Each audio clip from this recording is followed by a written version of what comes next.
Tourist attraction spot அப்படிங்கிற மாதிரி எந்த இடத்துக்குமே போகல. அங்கே லைஃபாக என்ன இருக்கோ, market, roads, Chinese places, India, little India, இந்த மாதிரியான. அப்புறம் முருகன் கோயிலும் ட்வின் டவரும் கண்டிப்பாக காட்டியே ஆகணும் சார், இல்லைன்னா மலேசியான்னு நம்ப மாட்டாங்க.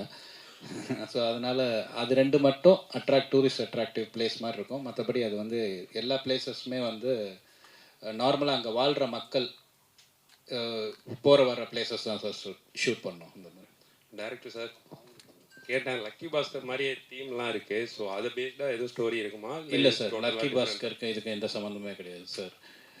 லக்கி பாஸ்கர் வந்து சரி ஒரு அந்த மாதிரியான ஒரு ஆஸ்பெக்டில் பார்த்தீங்கன்னா அதில் ஒரு மாதிரி க்ளோஸ்லி ரிலேட்டடாக இருக்கும் சார். பட் தீமாக பார்த்தீங்கன்னா அதுக்கு இருக்கும் இந்த ஒன்றும் சம்மந்தம் இல்லை சார் லக்கி பாஸ்கருக்கு. ஹீரோயின் மேம் கேட்கும். அதான் நீங்கள் வரப்போ தமிழே தெரியாதுன்னு வந்து டைரக்டர் சார் சொன்னார். நீங்கள் ஆனால் அவ்வளோ அழகாக தமிழ் பேசுனீங்க. படத்தில் வந்து தான் தமிழ் லேர்ன் பண்ணிக்கிட்டீங்களா, இல்லை முன்னாடியே தமிழ் தெரியுமா? இல்லை படத்தை ஷூட் பண்ணும்போது I think I got a little more practice. நீங்கள் பாருங்கள், இப்போ 30% தமிழ் தான், எவ்ரிதிங் எல்ஸ் இஸ் தங்கிலீஷ்.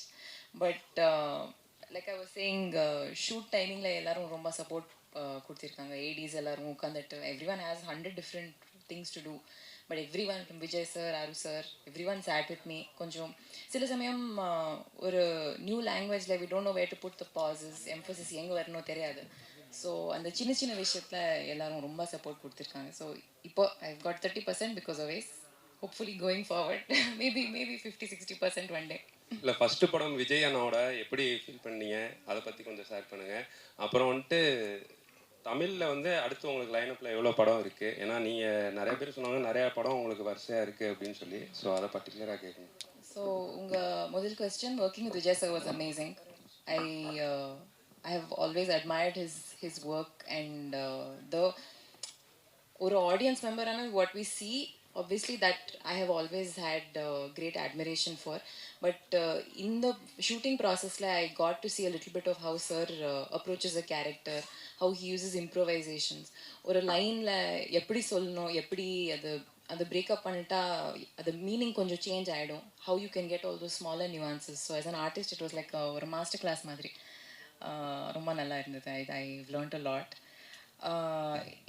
இப்போ தமிழ் இண்டஸ்ட்ரியில் my next film is Madrasi. Vijay sir, இந்த படத்துக்காக நீங்கள் என்ன ஹோம் ஒர்க் பண்ணீங்க? கார்ட்ஸ் ஏதாவது ரியல் லைஃப்பில் விளையாடுவீங்களா சொல்லுங்கள். ரம்மி விளையாடுவேன், மற்றபடி அங்கே இருக்க கார்ட்ஸ் எனக்கு அது விளையாட தெரியாது, எனக்கு தெரியாது. தெரியல, ரம்மி டெய்லி விளையாடு ப்ராக்டிஸ் பண்ணி. Music director sir, music director sir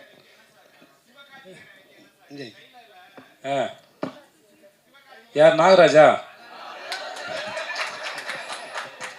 இந்த மாதிரிலாம் கேள்வி ஒன்றா மட்டும் தான்டா கேட்க முடியும்.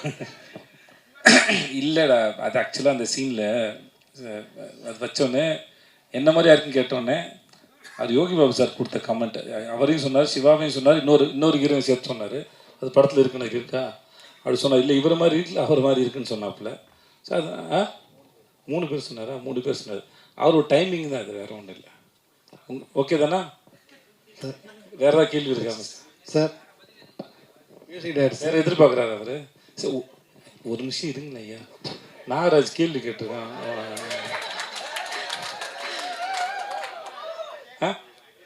அப்புறம் யோசிச்சுட்டு வரியா? ஓகே. என்ன சார் கேள்வி இங்கே ஒரு கேள்வி வந்துருச்சு சார்.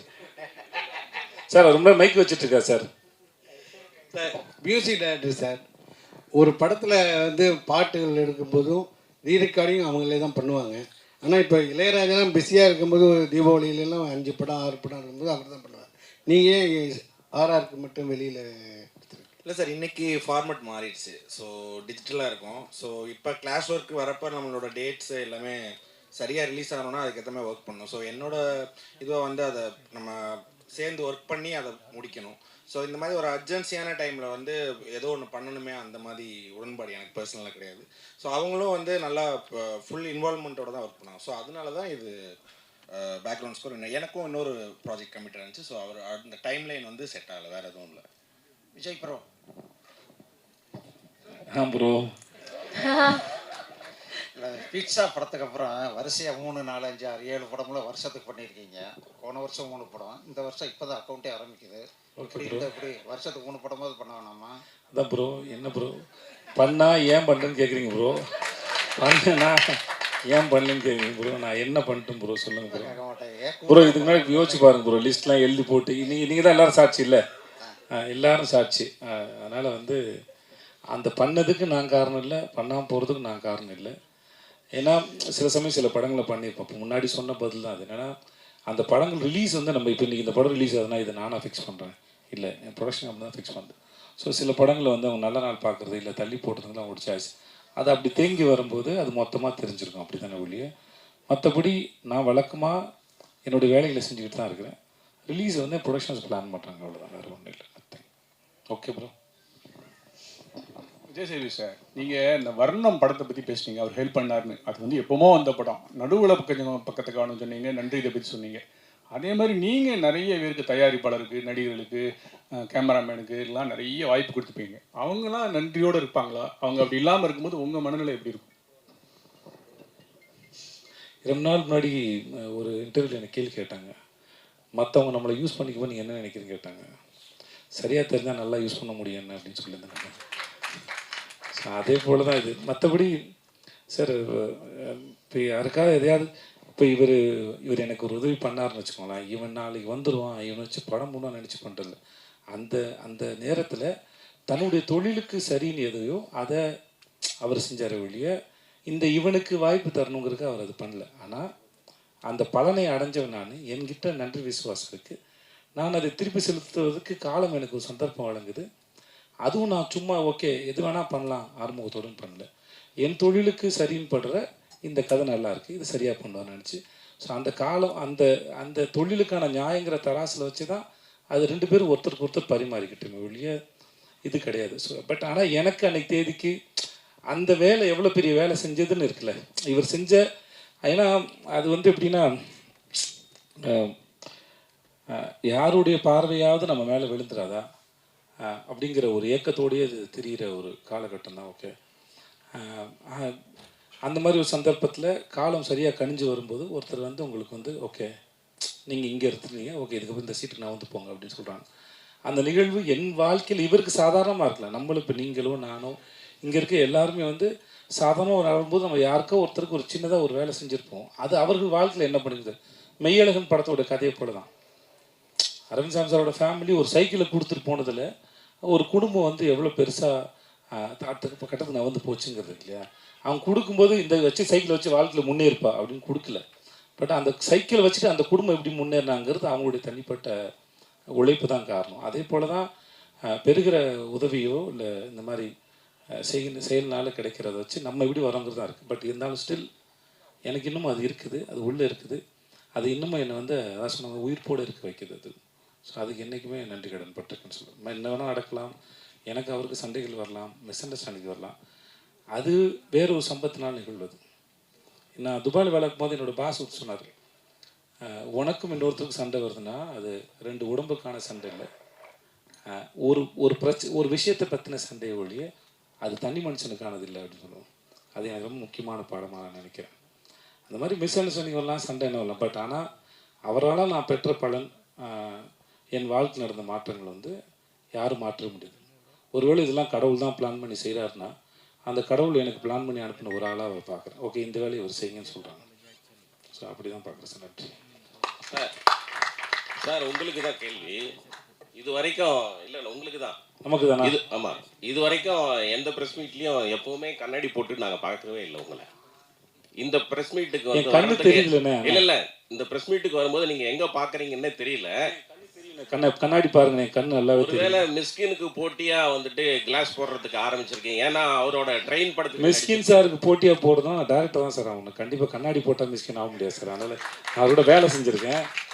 மிஸ்கின் அவர்களுடைய மூளை எப்படி இயங்குன்னு எனக்கு நல்லா தெரியும் சார். எனக்கு வந்து இந்த நான் ஷோ பண்ணல சார், 8 மணி நேரம் 10 மணி நேரம் ஷோவில் நிற்கும்போது என் கண் வந்து ட்ரை ஆகிடுச்சு சார். அப்புறம் வந்து அதனால் இது என்ன சொல்லுவாங்க, ஐயோ ஹைட்ராப்ஸ், அது இன்னும் பேர் சொல்லுவாங்கடா, லூப்ரிகன்ஸ் தேவைன்னு சொல்லுவாங்க. அதனால் அது போட வேண்டியதாக இருந்தது. இப்பயும் ப்ரெஸ்க்கு வரும்போது ரொம்ப நேரம் பட்டனால சீக்கிரம் ட்ரை ஆகிடுது. அதனால தான் சார், வேறு மற்றபடி என் கண்ணு நல்லாவே இருக்குது சார். நல்லா இருக்குது சார். மிஸ்கின் சாருக்கு போட்டியாக எப்போ சார் டைரக்டர் ஆக போகிறீங்க? எந்த வருஷம் சார்? நான் போட்டி போடுறதா ஏங்க சார் மிஸ்கின் சாரோட போட்டி போடணும்? நீங்கள் சொல்லுங்கள் சார். எனக்கு தான் தெரியுமா, அந்த மனுஷன் வீட்டுக்கு போங்க சார்.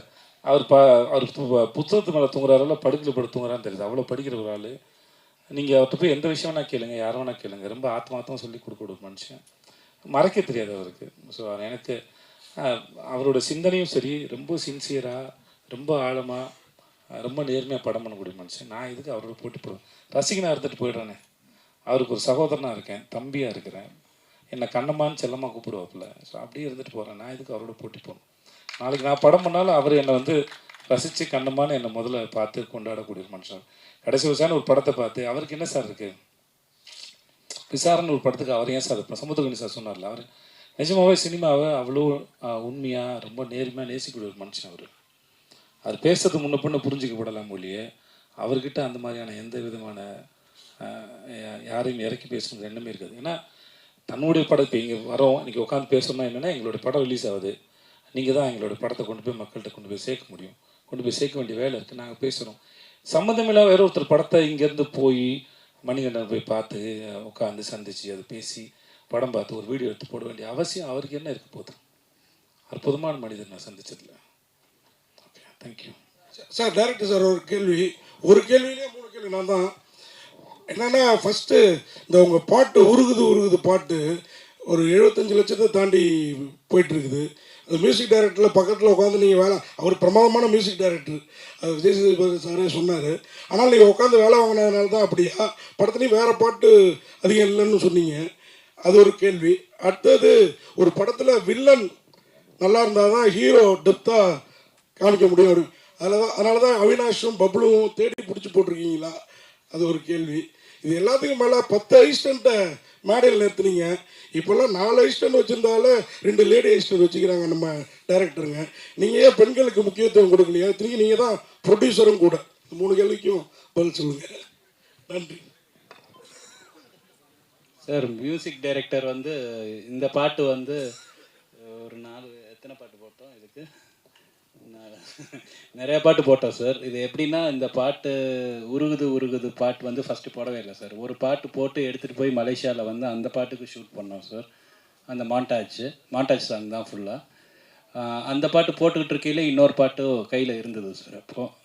அப்போ அவங்க டான்ஸ் கொரியோகிராஃபர் வந்து லீலாவத்தின்னு அவங்க வந்திருந்தாங்க. அவங்களுக்கே கன்ஃபியூஷனாக இருக்கும் நமக்கு எந்த பாட்டு போட்டோன்னு. அதுக்கப்புறம் அந்த மாண்டாஜை எடுத்துகிட்டு வந்து இங்கே போட்டு காட்டி அதுக்கப்புறம் கம்போஸ் பண்ணி அதை இது எழுதின சாங் தான் சார் உருகுது. ஸோ அது அவர் பண்ணது தான். ஆனால் நான் கொஞ்சம் ஸோ இந்த மாதிரி தான் அதோட ப்ராசஸ். ஸோ அது ஒன்று. ரெண்டாவது என்ன சார் சொன்னீங்க? அப்புறம்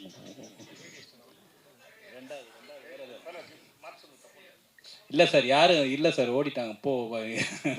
நான் கொஞ்சம் டார்ச்சர் பண்ணுறேன்னு சொல்லிட்டு பசங்கன்னா கொஞ்சம் தாங்குறாங்க சார். அது அவங்க ஒரு 2-3 பேர் இருந்தாங்க. அதுக்கப்புறம் அவங்க ரொம்ப நான் ரொம்ப வேலை வாங்குறேன், ரொம்ப இது பண்ணுறேன்னு சொல்லிட்டு போயிட்டாங்க சார். படம் தான், வேறு எது சார்.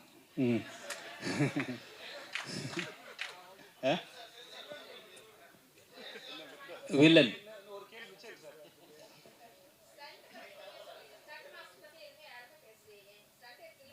ஆமாம், அதான் நீங்கள் தப்பு தான் வேணும். இதில் ஸ்டண்ட் மாஸ்டர் வந்து ஒரு மாஸ்டர் வந்து மலேசியா டீம் வந்து ரிக்கி மாஸ்டர்னு சொல்லிட்டு அவங்க வந்து மலேசியன் டீமு. இன்னொரு மாஸ்டர் வந்து ஜேம்ஸ்ன்னு சொல்லி அவங்க ஒரு சைனீஸ் ஸ்டண்ட் மாஸ்டர். இன்னொன்று வந்து தினேஷ் உப்ராயன், அவர் தான் ஃபைனல் கிளைமேக்ஸ் ஃபைட் பண்ணார். நான் உண்மையிலே சொல்லியிருந்துருக்கணும், ரொம்ப மை பேட், என்னோட தப்பு தான். ஏன்னா அந்த ஃபைட்டு வந்து தினேஷ் பண்ண ஃபைட் வந்து ரொம்ப எக்ஸ்ட்ராடினரி கொரியோகிராஃபி. இன்னொன்று வந்து நம்ம டான் அசோக் மாஸ்டர் ஒரு ஃபைட் பண்ணார். ஸோ அதான் தப்பு தான். நான் அந்த இப்போ சொல்லிட்டாங்கன்னு நினைக்கிறேன் ma'am. Thank you so much. And மீண்டும் ப்ரெஸ் அண்ட் மீடியா நண்பர்கள் எல்லாருக்குமே ஒரு பெரிய நன்றி. காஸ்ட் அண்ட் குரூக்கு ஒரு பெரிய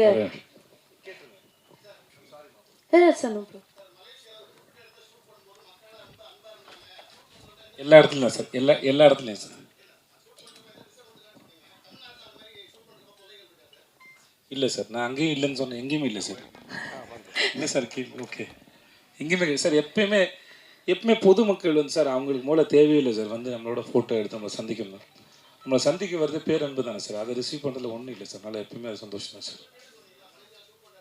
ஏன்னா இல்லை சார், மலேசியாவிலன்னு சொன்னால் மலேசியாவில் படத்தை பற்றி பேசிகிட்டு இருக்கோம் சார். நல்லா சொல்கிறேன் சார், வேறு ஒன்று.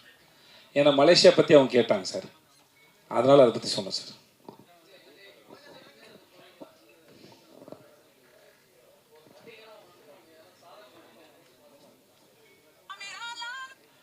சார் நான் தப்பாக எடுத்துக்காதீங்க சார், நான் சாதனை ஒரு விஷயத்தை நம்புறதில்லை சார். அது வாட்டுக்கு அது குழம்பு இல்லை, அப்படிலாம் ஒன்றும் இல்லை சார். எல்லாமே அவ்வளோ எனக்கு அது சுலபமாக இருந்ததில்லை சார். நான் போய் புரிஞ்சுக்கிட்டு அந்த வேலையை செய்கிறது. இப்போது சார் டைரக்டர் சொன்னார் இல்லையா, போயிட்டு இப்போ யோகி பாபோட சேர்ந்தோ இல்லை ஒரு சீனையோ எல்லா இடத்துலையுமே சரி, அந்த சீனை புரிஞ்சுட்டு அதை பெர்ஃபார்ம் பண்ணும்போது சார், அப்போது நாங்கள் சரியாக தான் பண்ணியிருக்கோன்னு நாங்களே முடிவு பண்ண முடியாது சார். அது சாய்ஸ் அவங்களோடது, யார் இயக்குனரோ அவங்களோட சாய்ஸ். இப்போ நல்லா இருக்குன்னு நம்ம நினைக்கிறோன்னு வச்சுக்கோங்களேன், டைரக்டர் ஒன் மோர் சொன்னால் பேசாமல் போய் ஒன் மோர் பண்ணுறது தான் என் வேலை, புரியுதுங்களா? அப்போ நான் என்னுடைய வேலையை நானே ஜட்ஜ் பண்ண முடியாது, நானே தீர்மானிக்க முடியாது. நல்லா இருக்குது இதை வச்சுக்கோங்கன்னு கூட சொல்ல முடியாது. அதனால் நான் எப்படி நம்புறது, நான் எதையாவது சிறப்பாக பண்ணிட்டேன். ஸோ அது என்கிட்ட இல்லை. அப்புறம் இவர் சூஸ் பண்ணி ஒரு விஷயம் ஓகே சொல்கிறாங்க, என்னுடைய இயக்குனர் யார் வேணா இருக்கட்டும், அதுக்கப்புறம் அது நீங்களும் மக்களும் பார்த்து தான் நல்லா இருக்குன்னு சர்டிஃபிகேட் தரீங்க. அப்போ உங்கள்கிட்ட வந்து சேர்ற வரைக்குமே வந்து நம்ம சரியாக தான் பண்ணியிருக்குமோ தெரியாத போது நாங்கள் எப்படி முடிவு எடுக்கிறது சாதனை. ஸோ அதனால் எனக்கு அது இப்படி ஒன்றும் தெரியல. சாரி. Okay, thank you sir. அதை வந்து அதை எப்படி நீங்கள் முடிவு பண்ணலாம், அதே மாதிரி மக்கள் முடிவு பண்ணிட்டு நான் என்ன பண்ணுங்கிறத நானே சொல்லிக்கிறது செல்ஃப் டப்பா சார். வாங்க சார். அது தேங்க்யூ சார். நன்றி. வந்திருந்தவங்க அத்தனை பேருக்கும் ரொம்ப ரொம்ப நன்றி. Thank you so much. Thank you so much Sethu sir.